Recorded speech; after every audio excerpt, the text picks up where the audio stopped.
A mí la ciudad me apasiona. Es el lienzo en el que trabajamos casi el 100% del tiempo. Los terrenos te hablan, el lugar te habla, ¿verdad? Y te invita realmente a explorar cosas dentro de él. Se vuelve una responsabilidad muy grande para nosotros el trabajarla.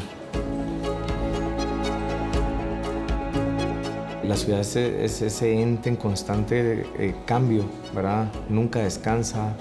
Ahí nace realmente ese sentido de querer empujar siempre a entregarle, ¿verdad? Nosotros en la oficina decimos los proyectos que se mantienen bien en el tiempo son los que están unidos a la ciudad. Tuvimos que pasar 3 años realmente de obtener siempre la misma respuesta a nuestras propuestas y era, esto es muy moderno para Guate. Es en ese momento en el que nos invitan a participar en el concurso de lo que en el futuro se llamaría Expo 1. Fue el primer proyecto en el que tuvimos la oportunidad de romperla, ¿verdad? Cómo hacemos un edificio permeable, cómo hacemos un edificio que te invite a entrar, no importa quién seas, de dónde vengas, el edificio está abierto. Es un terreno que es un triángulo, lo cual lo hacía muy complejo de resolver. Luego, entendiendo el entorno, ¿verdad? Es que empiezan a haber estrategias volumétricas. Entendíamos que el edificio tenía que invitar a entrar.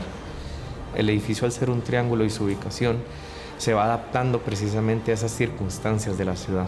Cómo respondo a una plaza y cómo invito y hago que el proyecto no sea simplemente algo que vino, aterrizó aquí, sino que realmente está siendo parte de su entorno.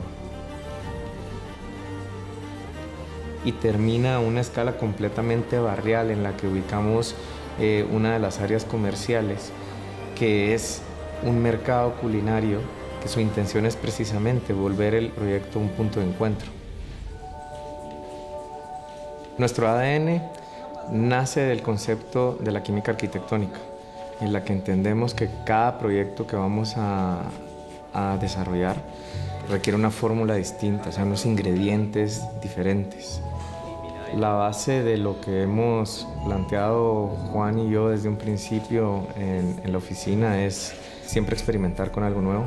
Tratamos de no repetir la fórmula. Entonces es ahí donde empieza el proceso de conceptualización. ¿Cómo puedo yo realmente adentrarme dentro de esto? Cumpliendo lo que me están pidiendo, pero también hay una parte que es lo que el arquitecto quiere, y es encontrando ese balance en el que realmente pues la creatividad va a fluir.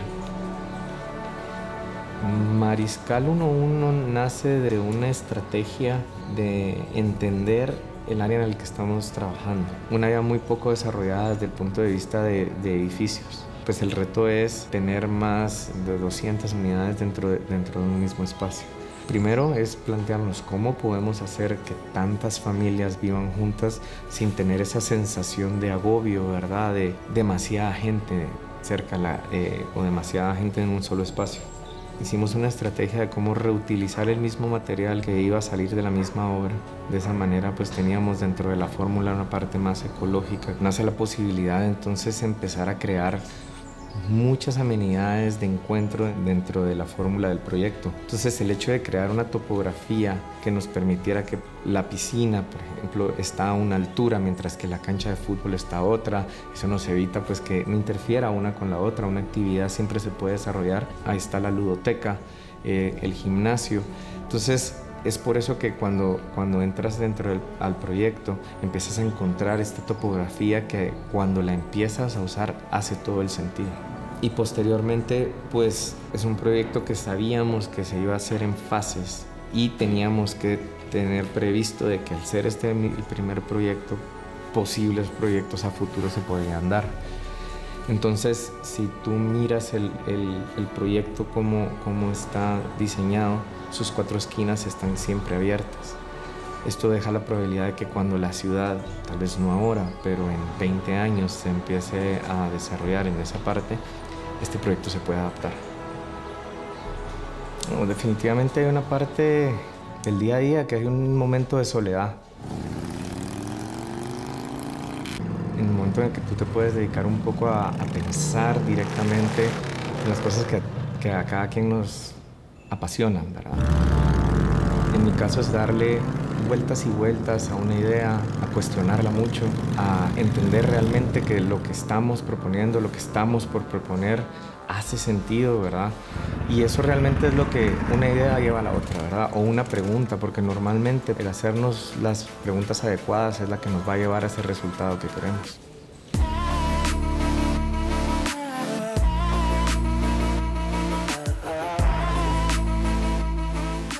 Estamos en Zinc, en uno de los apartamentos en los que podemos ver claramente que uno de los objetivos que siempre tuvimos como diseñadores fue que en espacios reducidos o en apartamentos pequeños podamos sentir la amplitud. Es por eso que optamos por la opción de no tener terrazas o balcones, pero que el propio apartamento se sintiera como una terraza. El 90% del apartamento, ¿verdad?, es permeable hacia el exterior y eso nos permite ese contacto siempre con la parte de afuera, con a la vista de los volcanes. Nos ayuda mucho a crear esa arquitectura diáfana que queríamos lograr.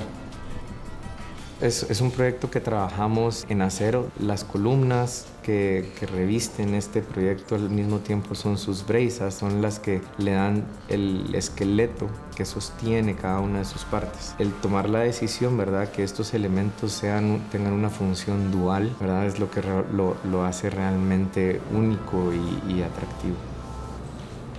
Personalmente siento muy frustrante el hecho de poder llevar a cabo planes urbanos dentro de la ciudad. La cantidad de actores necesarios para esto no es únicamente la pasión del arquitecto por dar una mejor ciudad, sino que empiezan a involucrarse otros entes que lo hacen verdaderamente complicado. Pero trabajar con esa frustración es parte de nuestro trabajo también. Tener ese reto de poder, por nuestra propia cuenta, empezar a darle a la ciudad eso que nosotros siempre queremos. Desconocíamos completamente que podíamos llegar a ser invitados a participar en otro concurso posterior a Expo Unos y además de que íbamos a tener el terreno vecino. Y es ahí donde decimos, esta es la oportunidad que hemos estado buscando todo el tiempo de dar un ejemplo, ¿verdad?, de que una ciudad mejor se puede lograr. Cubo nace con una idea principal. Si comunicamos los dos edificios o los dos proyectos, podemos crear un conjunto que no solo se complementan, sino nos daba la oportunidad de crear más de 2.500 metros cuadrados de espacio público para la ciudad. Y fue de ahí donde nace también el concepto, ¿verdad?, de este graderío sin ningún propósito exclusivo, porque realmente no podíamos diseñar sabiendo exactamente cómo se iba a utilizar, pero eso es lo lindo de trabajar sobre el espacio público. La gente termina usándolo como quiere, como le nace. Encontramos en el terreno de Cubo que se situaba un árbol, es un sauce que nosotros estimábamos de más de 40 años, en el cual basamos toda la estrategia que pudiese quedarse, no queríamos removerlo y hoy en día podemos ver que termina siendo este alma, esta energía que genera o que hace singular estos dos proyectos. Cubo realmente para nosotros fue pues consolidar la idea de que los proyectos tienen que tener una sinergia, el poder estar en estos edificios y de la forma en la que los pensamos, con un pasillo hacia la fachada, que los pasillos casi puedes ver la plaza puede ver quién está acá circulando por los pasillos, logra que los usuarios se conozcan y ese punto de intercambio se convierte en este espacio privado de uso público que comparten los dos proyectos.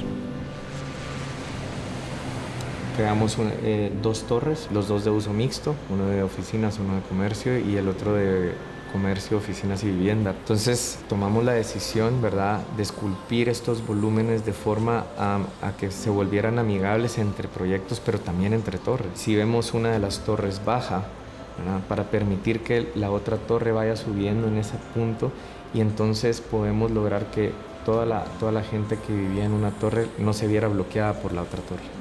Y es por eso que existe ese diálogo, porque una torre baja, la otra sube. En vez de crear un rooftop, ¿verdad?, que solo lo pueden usar algunos, es ok, permitamos que estas terrazas sean de acceso para la mayor cantidad de gente posible.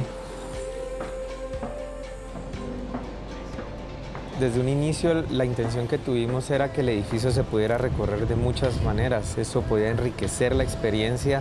Cuando tuvimos que hacer las escaleras de emergencia, las utilizamos como un recurso para realmente vivir el exterior y que toda la gente que que tuviera acceso al edificio también tuviera acceso a estas áreas y pudiera vivirlas, pudiera ver la ciudad de otra manera y experimentar el edificio también de otra manera.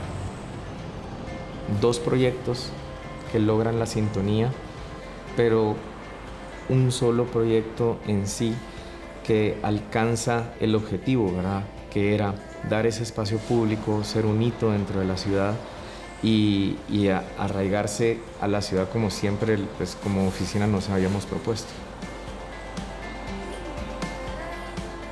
Yo veo un cambio en la visión general, tanto de nuestras autoridades como de nuestros clientes. Han entendido la importancia de desarrollar y dejar una buena ciudad. En 10 años, 20 años, 30 años veo una ciudad muchísimo más vivible, muchísimo más agradable y en constante crecimiento, ¿verdad? Decir que como arquitecto quisiera dejar una mejor ciudad para Guatemala suena muy ambicioso, pero es una realidad, al final es donde trabajamos. Cada píxel dentro de la ciudad que nosotros vamos trabajando es un pequeño píxel que va agregándose a la ciudad y que le va sumando. Entonces, si como arquitectos podemos llenar el cuadro, yo creo que la misión como arquitecto está cumplida. Mi nombre es Manu Pineda y estoy viviendo la hora.